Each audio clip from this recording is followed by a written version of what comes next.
Hello Libra, this is your May forecast. It's a big month this month, mainly because Mercury goes retrograde on the 18th of May until the 11th of June.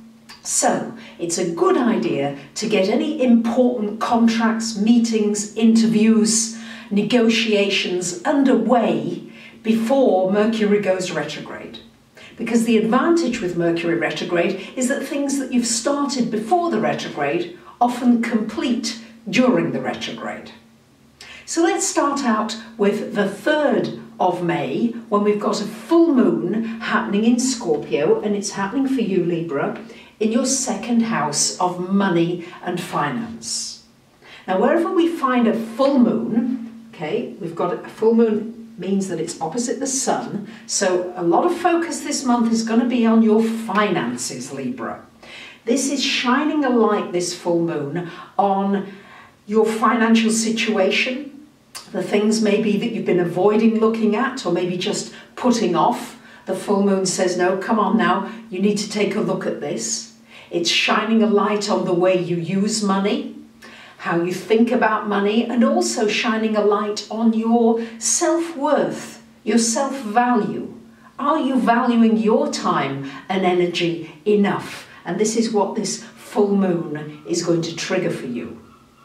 Now, on the 6th of May, we've got a very nice aspect, a very trine aspect between Pluto and the Sun from your 4th to your 8th house. So this could be some good news, possibly about a house transaction, a move, and it could also be you taking your power back with respect to something financial in your life. So where somebody or something's been taking advantage of you maybe, this would be an opportunity to get something on the right track where you feel empowered and not disempowered and impotent to take action.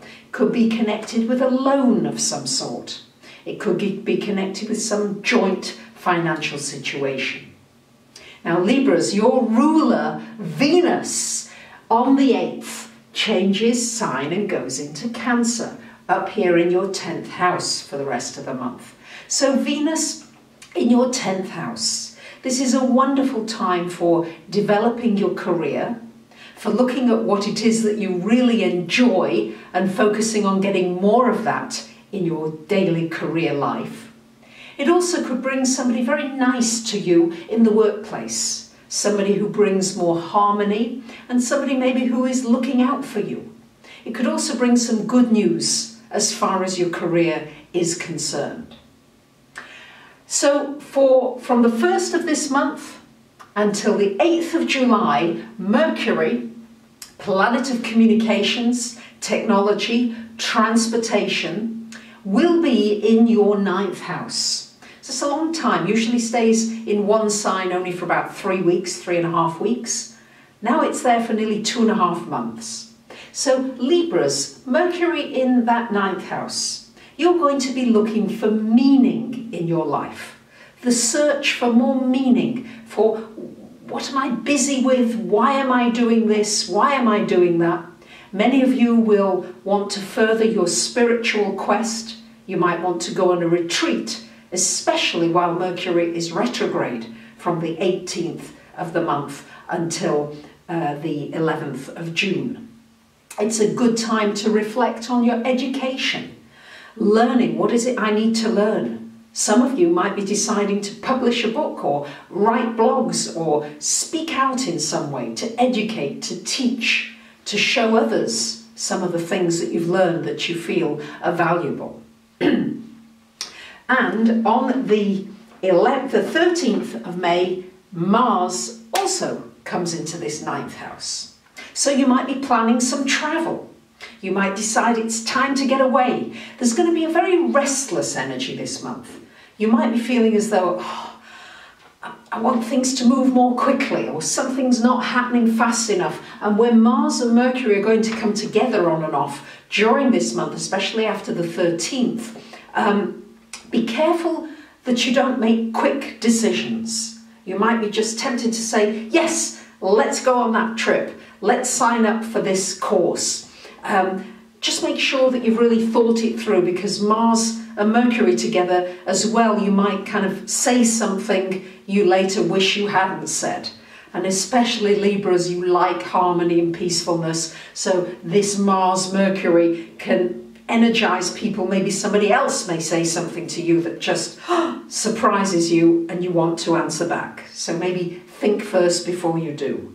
The advantage with this Mars-Mercury energy is that your mind is going to be coming up with lots of creative ideas, lots of new solutions to problems that maybe you've been facing.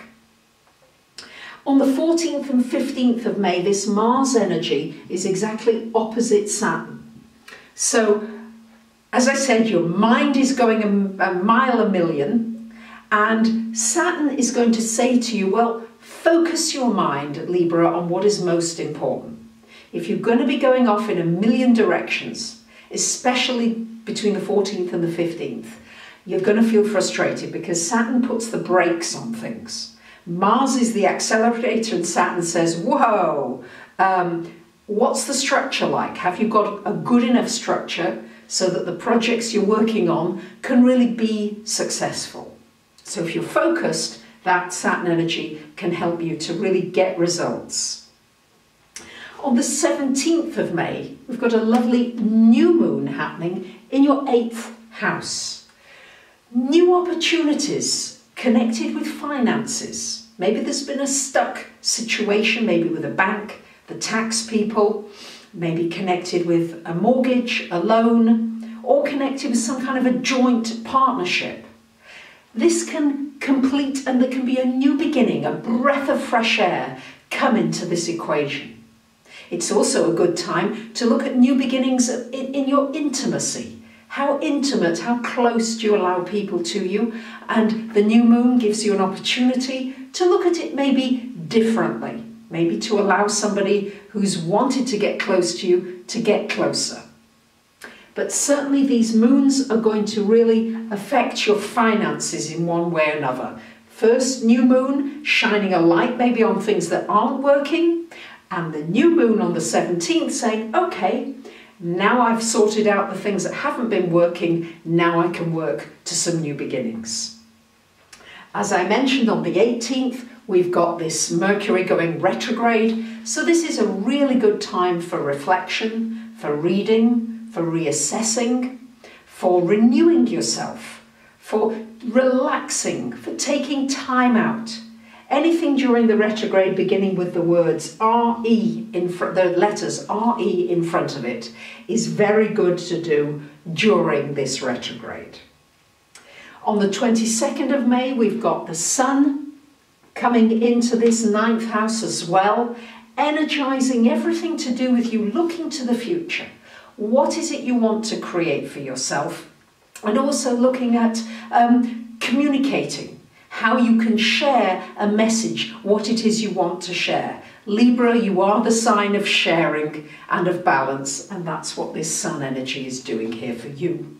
Now back to romance, because I know many of you, romance, love, it's important. You've had the eclipse happening on the 4th of April here, this lunar eclipse, energizing this Uranus in the 7th house. So it's looking at that there's probably going to be some bumpiness and some changes in relationships, but mainly because it's time to look at your needs, what you want, and maybe are you in a rut? Have you gotten into a rut in a particular relationship? Has it become dull, boring, routine? Uranus is probably going to shake that up a little as well, so that things can't get stuck and stagnant. So changes as well in relationships. There you have it, my lovely Libras. I wish you a great month. Enjoy the Mercury retrograde. You're an air sign, so Mercury retrograde does affect you. And just make sure you leave a little extra time to get to any appointments. Thank you for listening. Bye for now.